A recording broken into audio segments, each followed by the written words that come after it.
তোমারে আমি স্বপ্নের মধ্যে রাতের মধ্যে দেখলাম জবাই করতেছি। এই কথা বলার পরে সন্তানের অভিমত কি হবে সরে বলেন? সন্তান প্রথম শব্দ বলে পাগল হয়ে গেছে মনে হয়, বুড়া কথা করেন কেন? কথা কি বুঝতেছেন? আপনি যদি স্বপ্নের ব্যাখ্যা দেন, ও সন্তান আমি তোমাকে জবাই করতেছি, সাথে বলবে বাবা তুমি পাগল হয়ে গেছো। কথা বলেন, হয় পাগল হওয়ার কথা বলবে। আর যদি আপনি একটু জোরাজোরি করেন বাবা তোমার জবাই করব জবাই করব জবাই করব, সাথে সাথে বলবে 100 মিটার বেগে পালাবে।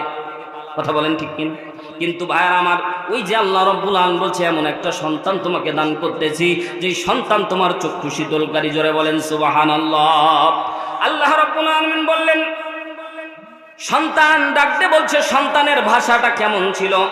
ক্বালা ইয়া আবাতি ইফআল মা তু'মারু।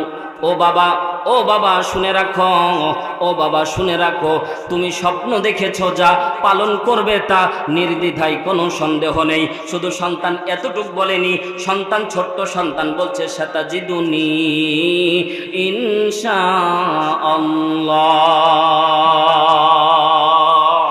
বাবা আমারে তুমি স্বপ্নের মধ্যে যা দেখেছো তাই পালন করবা বাবা, আমি একটুকু নড়চড় হব না।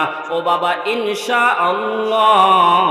সন্তান যখন বলেছে আল্লাহ তাআলা যদি চাহে মিনাস সাবিরিন, আপনি আমাকে ধৈর্যশীলদের কাতারে পাবেন, এই শব্দটা আল্লাহর কাছে অনেক বেশি পছন্দের হয়ে গেছে।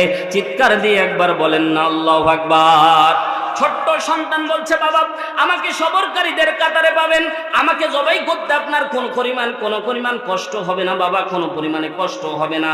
এবার চিন্তা করে দেখেন, বাবা সন্তানকে জবাই করার জন্য প্রস্তুতি গ্রহণ করতেছেন। বলেন তো অবস্থা ভালো না খারাপ? পরিবেশটা কি পরিমাণে দাঁড়াবে আমাদের সমাজের মধ্যে? এইরকম নীতি কিন্তু আজকে ওয়াজ শোনার পরে এইটা করবেন না যে সন্তানকে একটু পরীক্ষাই করে দেখি। এটা হচ্ছে খাস নবীদের জন্য, নবীদের ওহী ছিল ডাইরেক্ট আল্লাহ প্রদত্ত, এজন্য তারা স্বপ্ন দেখেছে, এটা ডাইরেক্ট পালন করা তাদের জন্য ওয়াজিব হয়ে গেছে। আপনি আমি যদি ভুলেও স্বপ্ন দেখি নিজের সন্তানকে জবাই করে দিচ্ছি, ওই স্বপ্ন কিন্তু স্বপ্ন না, ওটা যে শয়তানি। কথা কোন ঠিক কিনা? এইরকম আমল করতে যায় আমার আবার বিপদে ফেলায়েন না ভাই। হুজুর ওয়াজ করে গেছে সন্তান তুমি সবরকারীদের কাতারে আছো কি না প্রমাণ করার জন্য জবাই করার জন্য শোয়া দিয়েছে। এরকম বিপদ কম না বেশি ভাই?